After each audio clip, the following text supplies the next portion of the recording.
Welcome, dear listeners, to the shadowed halls of Throne of Nightmares, where the forgotten whispers of the past claw their way back into the light. I am your host, the unseen guardian of these cursed tales, and tonight we descend into an abyss that few dare to gaze upon. Imagine, if you will, the creak of ancient timber under a moonless sky, the rustle of dry leaves skittering like skeletal fingers across forgotten ground. This is no mere ghost story. This is the unraveling of bloodlines twisted by isolation, secrets buried deeper than graves, and the haunting echo of lives entombed in silence. Our episode tonight unearths a nightmare rooted in the heart of America's wild underbelly, America's most inbred women, trapped for generations in a forgotten barn. Picture it, a dilapidated structure hunched on the fringes of Appalachia, its weathered planks sagging under the weight of decades, centuries of unspeakable sins. Vines choke the eaves like veins pulsing with poisoned blood, and the air inside hangs heavy with the metallic tang of rust and decay.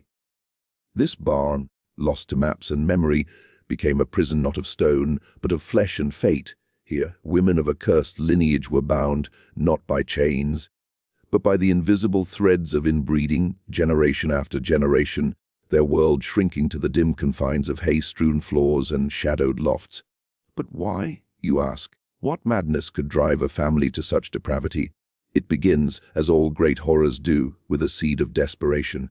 In the early 1800s, amid the rugged hills of West Virginia, or perhaps Kentucky, where legends blur with truth, a clan fled the prying eyes of society. They were the Holloways, a name whispered in taverns like a curse. Driven by poverty, war, and the unyielding grip of the mountains, they sought refuge in isolation. But isolation breeds its own monsters. Marriages turned inward, blood mingled too closely, and what started as survival twisted into something grotesque. Feel the chill now as we step closer. The barn wasn't always a tomb. Once, it housed livestock, tools of a humble farm.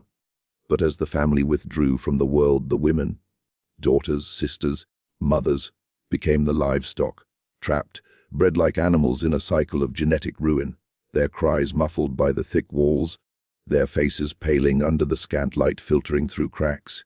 Inbreeding, that silent reaper, carved its mark: twisted limbs, vacant stares, skins tinged with unnatural hues, blue, some say, like the fugates of old, whose blood ran thick with methemoglobinemia, turning them into living ghosts. I can see it in your mind's eye.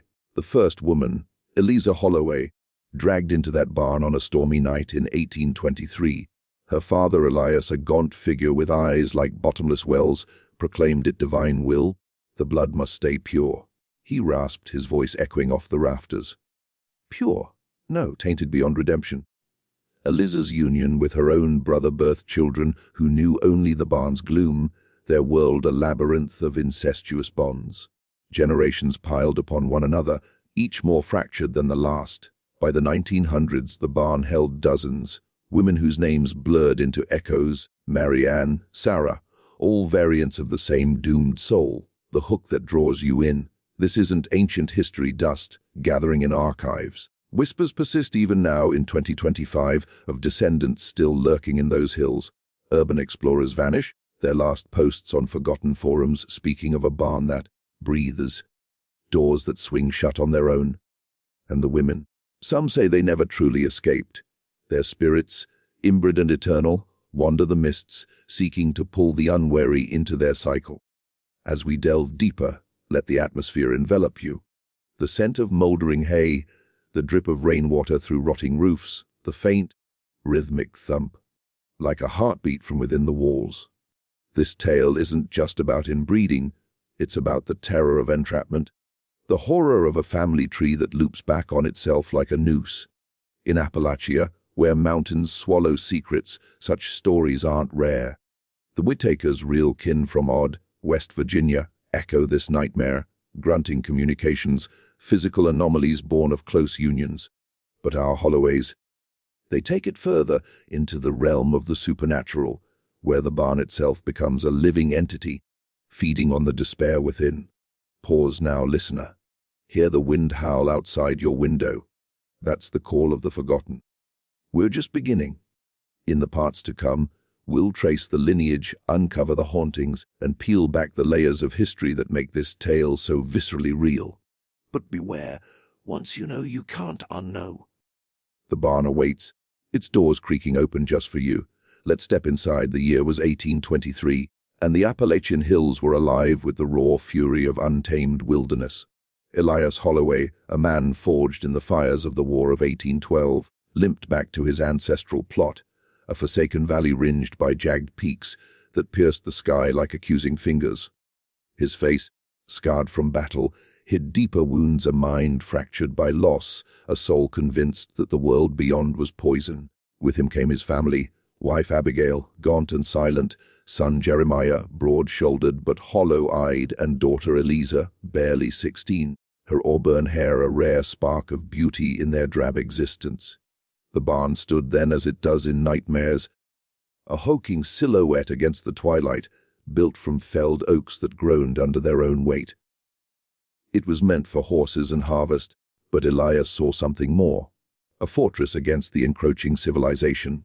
"The Lord provides," he muttered, his breath fogging in the chill air, "but only for those who keep the bloodline sacred." Abigail nodded, her eyes downcast, knowing the madness that brewed in her husband's veins. Rumors in the valley spoke of Elias's own parentage. Cousins wed in haste during the Revolution, birthing children with subtle oddities. Webbed fingers, whispers of madness. That first night, as rain lashed the roof like whips, Elias gathered them in the barn's cavernous interior. Hay bales formed crude seats, lanterns cast flickering shadows that danced like demons. "We'll marry within," he declared, his voice booming. Jeremiah's gaze lingered on Eliza, a forbidden hunger igniting. Abigail protested weakly, but Elias's fist silenced her. Thus began the entrapment. Eliza's world shattered weeks later. Dragged from her bed under cover of darkness, she was led to the barn. The door bolted behind her. "It's for the family," Jeremiah whispered, his hands trembling as he approached. The act was swift, brutal, shrouded in the musty scent of straw and sweat. Eliza's screams echoed, absorbed by the thick walls, unheard by the indifferent mountains. 9 months on, she birthed twins, a boy and girl, pale and mewling, their eyes already clouded with the haze of inbreeding. Generations unfolded in that dim prison. Eliza's daughter, named Mary after a biblical phantom, grew in the barn's gloom, her limbs spindly, her skin translucent. By age 14, Mary was wed to her brother, the cycle repeating. The men came and went, hunting, trading scraps in distant towns, but the women remained, chained by invisible bonds of duty and fear. The barn expanded in their minds, lofts becoming birthing chambers, stalls repurposed as cradles for the malformed. By the 1850s, the Holloway women numbered a dozen. Sarah, Eliza's granddaughter, bore the first visible curse, blue-tinged skin, an echo of the Fugates legend from nearby Kentucky. Her blood, thick with the recessive gene, turned her lips azure, her nails indigo. "We're marked by God," Elias's successor, old Jeremiah, proclaimed, his own mind unraveling into delusions. The women whispered among themselves in the dead of night, their voices a chorus of despair. "Escape," one would murmur, "the mountains swallow runaways." Another replied, recounting tales of sisters who fled, only to return broken, or never at all. Hauntings began subtly, a lantern extinguishing without wind, footsteps in the loft when all were accounted for. The women spoke of Eliza's ghost, a spectral figure in tattered skirts, wandering the aisles, her blue hands reaching out. One night, during a fierce storm, Mary claimed to see her mother's face in the rain, streaked window, mouthing warnings. The men dismissed it as female hysteria, but the terror rooted deep. Enter the 1880s, and the barn's secrets deepened. The family tree, if drawn, resembled a tangled web, loops of incest knotting tighter. Women like Anne, born with fused toes and a perpetual wheeze, tended to the younger ones, girls whose intellects dimmed, their speech reduced to grunts and gestures, mirroring the real Whitakers of odd. Isolation bred not just physical defects, but a collective madness. Rituals emerged, full moon gatherings where the women circled, chanting fragments of forgotten hymns, their blue skins glowing ethereally under candlelight. One chilling event stands out: the night of the lost child. In 1892, a woman named Lydia, heavily pregnant with her uncle's offspring, went into labor amid a blizzard. The barn shook with her agony, winds howling like banshees. The child emerged, twisted, lifeless, its tiny form a grotesque parody of humanity. Lydia, bleeding out, clawed at the door, begging release. The men barred it, watching her fade. Her spirit, they say, never left. Her wails echo on stormy nights, a perpetual lament. As the 20th century dawned, the outside world encroached. Railroads snaked through the hills, bringing curious eyes. The Holloways retreated further, the barn their sanctum. Women aged prematurely, their bodies racked by genetic frailties, heart defects, blindness, infertility that threatened the line. Yet the cycle persisted, enforced by patriarchs who saw divinity in deformity. Listener, feel the weight now.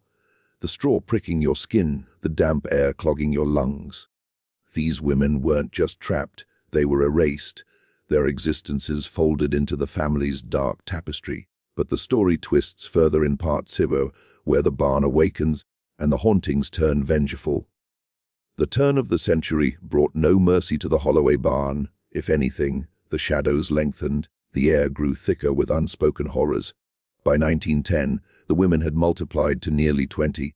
Their faces a mosaic of shared features, high cheekbones warped by asymmetry, eyes set too close, skins varying from pallid to that eerie blue.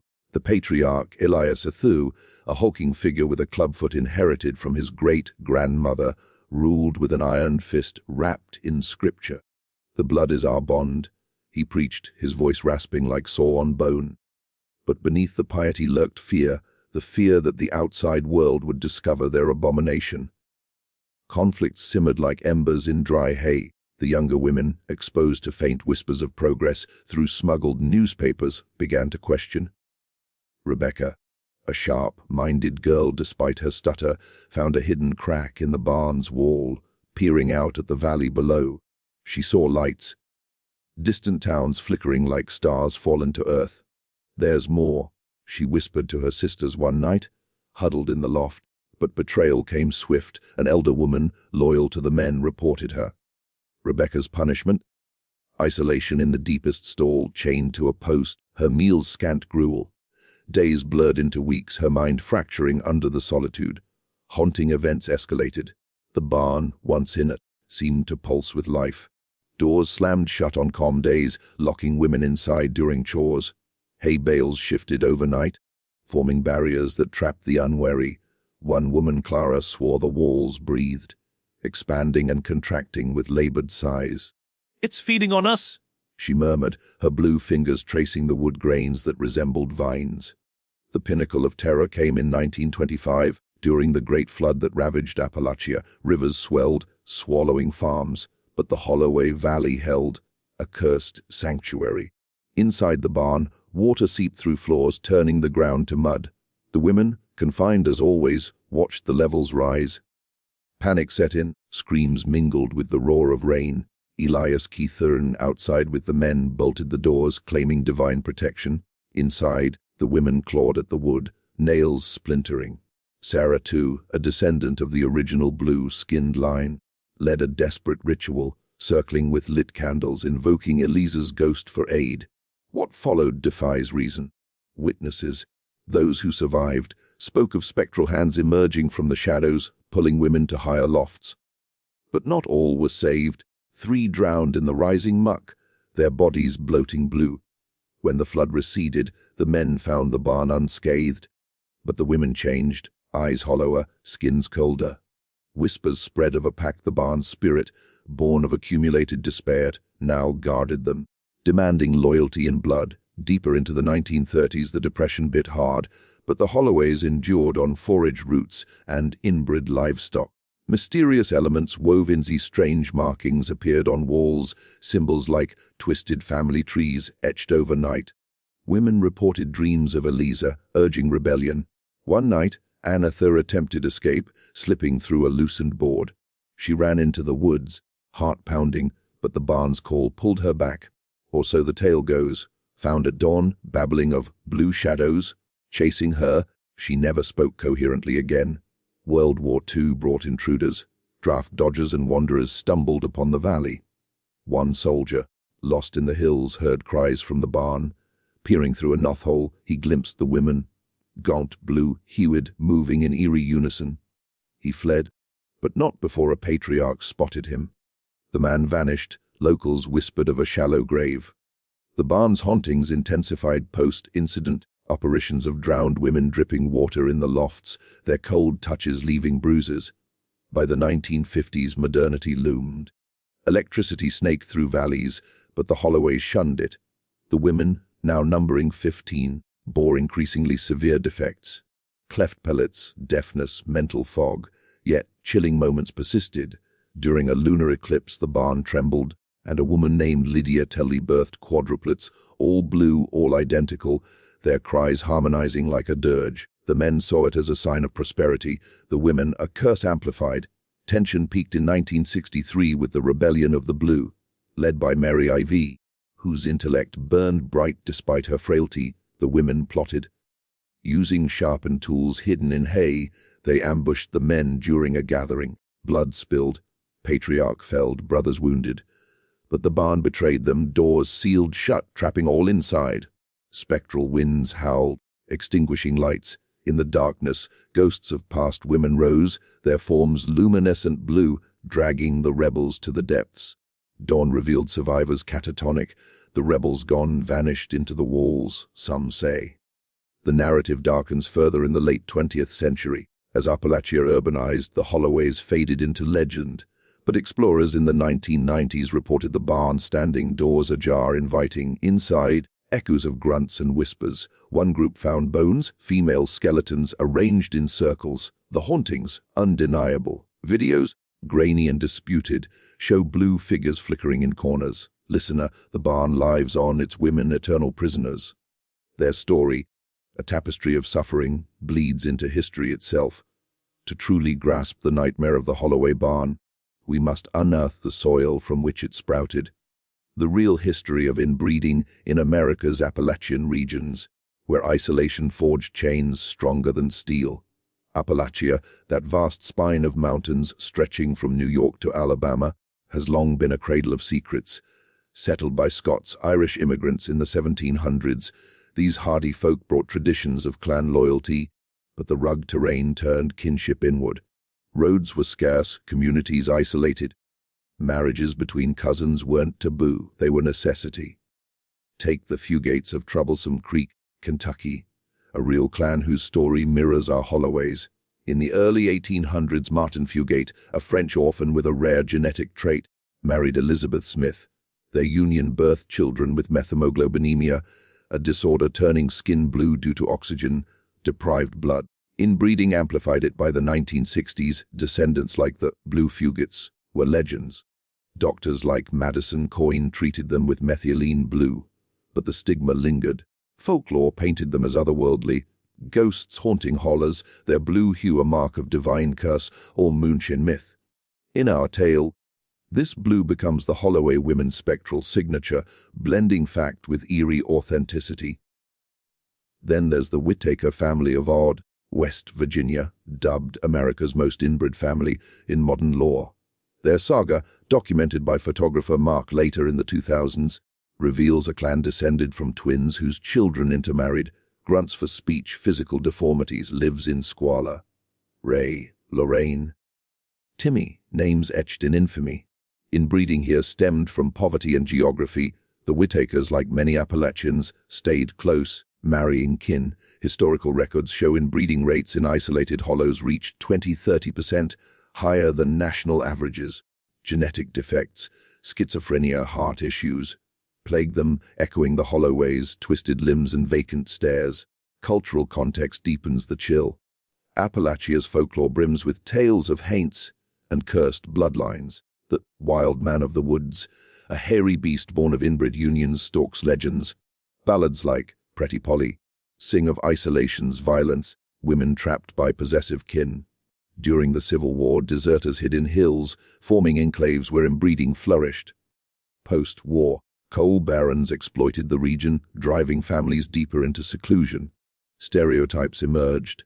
Hillbillies as Blackwood, inbred savages, perpetuated by media like Deliverance, 1972, which portrayed Appalachians as violent recluses.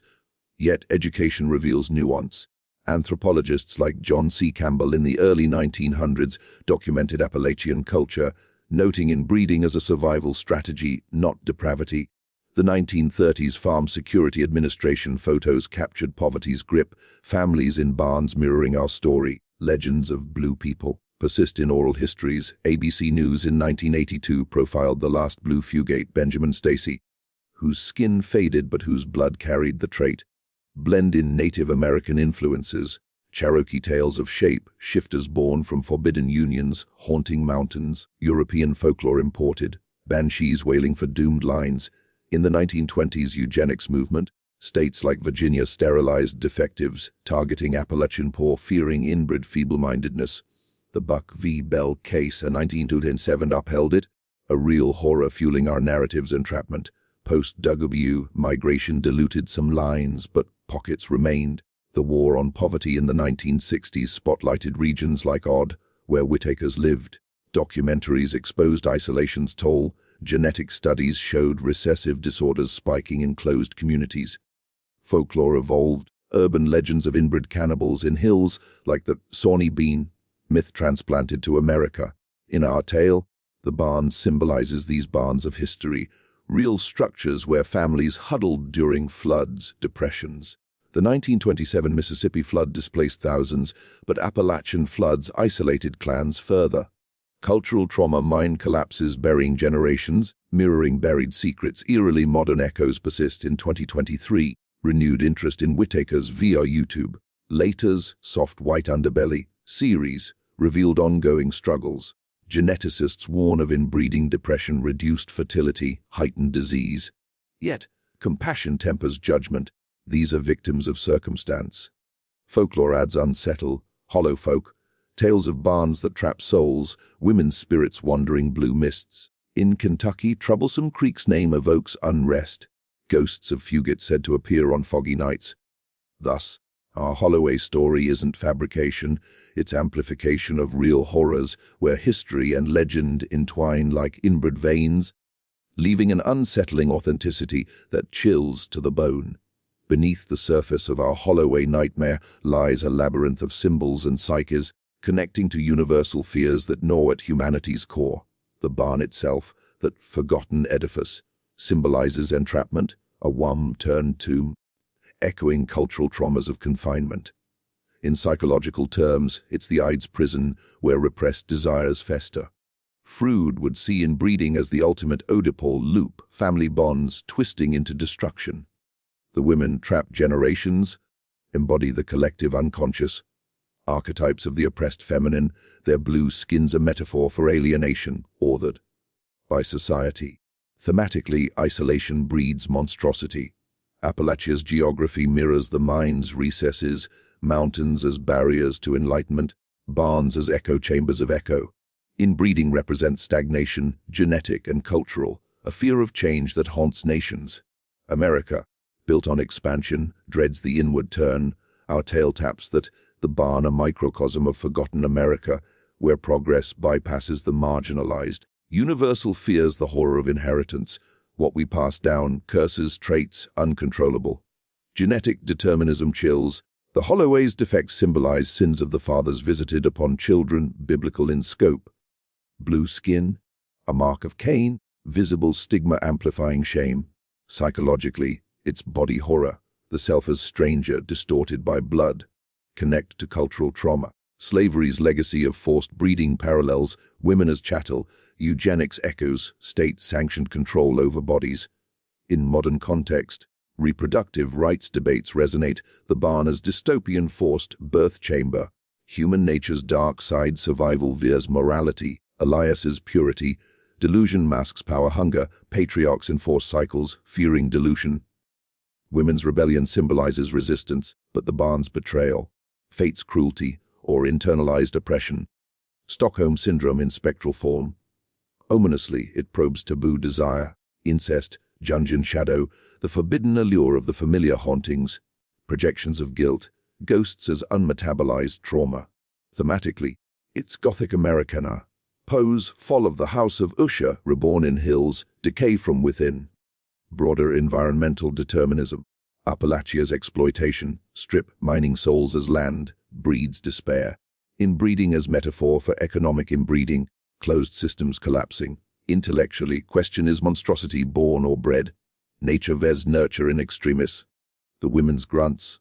Devolution, humanity stripped, yet glimmers of intellect suggest resilience, human spirit enduring.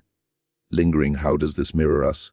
In digital isolation, echo chambers, inbred ideas. The barn, our screens trapping us in cycles, ominous tone. These themes haunt because they're eternal, blood's whisper, inescapable. As the embers of our tale fade, dear listener, the Holloway barn stands eternal in the mind's shadowed corners, a monument to the horrors we bury but never escape. We've traversed generations of entrapment, blue-skinned specters wailing through history's veil, a family tree knotted into oblivion.